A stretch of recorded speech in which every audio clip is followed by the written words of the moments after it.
चलिए, हाँ जी, नमस्कार। आज हम लोग एक प्रतिस्थापन विधि को करेंगे। किसको करेंगे? प्रतिस्थापन विधि को।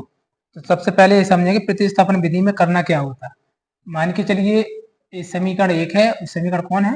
2 है। ठीक है। तो प्रतिस्थापन विधि का नियम होता कि सबसे पहले हम लोग समीकरण 3 का निर्माण करेंगे। या तो समीकरण 1 की मदद से करेंगे या समीकरण 2 की मदद से करेंगे। ठीक है। उसके बाद आप यदि समीकरण 1 से समीकरण 3 का निर्माण करोगे तो निर्माण जब करते हैं तो या तो x का मान बनेगा या y का मान बनेगा। ठीक। तो x और y का मान जब बनता है तो समीकरण 1 से x का मान बनेगा तो वो किस में लिखेंगे? समीकरण 2 में। किस में लिखेंगे? समीकरण 2 में। यदि आपने समीकरण 2 से समीकरण 3 का निर्माण किया, जो भी आपका x का मान बना या y का मान बना, उसको फिर किस में लिखेंगे? समीकरण 1 में लिखेंगे। ठीक है। आपको ध्यान ये देना है कि यदि समीकरण 1 से बनाया समीकरण 3 तो जो भी मान बनेगा x से y का वो समीकरण 2 में रखेंगे, या फिर समीकरण 2 से बनाया तो समीकरण 1 में रखेंगे। ठीक है। जिससे समीकरण बनाया उसी में कभी नहीं रखेंगे। ठीक है। यदि आप उसी से बनाओगे उसी में रखोगे तो फिर आपका जो सवाल है सवाल आ जाएगा, आपका आंसर नहीं आएगा। ठीक है। तो प्रतिस्थापन का जो नियम होता, तो सबसे पहले हम करते क्या है, यदि हम यहाँ पे लिखें कि समीकरण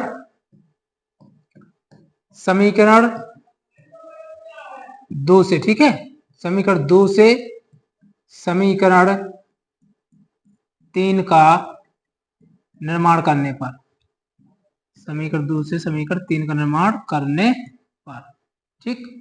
अब जैसे हम 2 से बनाएंगे समीकरण 3 को, तो समीकरण 2 क्या लिखा हमारा? x माइनस वाई बराबर 4। अब x का मान बनाएंगे तो 4 का 4 रहेगा, y इस तरफ जाएगा तो किसका हो जाएगा? प्लस का हो जाएगा। ठीक है जी। अब ये कौन सा हो गया? समीकरण 3 हो गया। इसके बाद x का मान समीकरण किस में रखेंगे? 2 से बनाया तो 1 में रखेंगे। समीकरण 1 में रखने पर, समीकरण 1 में रखने पर, तो समीकरण 1 में लिखेंगे कहां पे? x की जगह पे। ठीक है। तो एक बार लिखते हैं समीकरण को, x प्लस वाई बराबर 14। तो x की जगह पे क्या लिखेंगे? 4 प्लस में y। तो x को हटाएंगे, इसकी जगह पे क्या लिखेंगे? 4 प्लस में y। तो 4 plus y plus plus y का y बराबर बराबर 14 का 14। ठीक है। अब 4 एक बाई जे होगा, एक बाई जे तो कितना होगा? 2y। तो 4 प्लस 2y बराबर कितना हुआ? 14। ठीक है। अब 14 इस तरफ जाएगा तो 2y बराबर 14, 4 इस तरफ जाएगा तो माइनस का हो जाएगा। कितना बचेगा? ये 10। अब यदि हम 2 से भाग दे दें, गुणा में लिखा तो कहां जाएगा? भाग में। 2 एकम 2, 2 पंचे 10। तो y का मान कितना आ गया? 5। ठीक। तो हमने समीकरण 2 से समीकरण 3 का निर्माण किया, जो भी हमारा x का मान बना उसको किस में लिखा? समीकरण 1 में रखा। ठीक है। तो y का मान मिल गया। अब y का मान किस में लिखेंगे? समीकरण 3 में।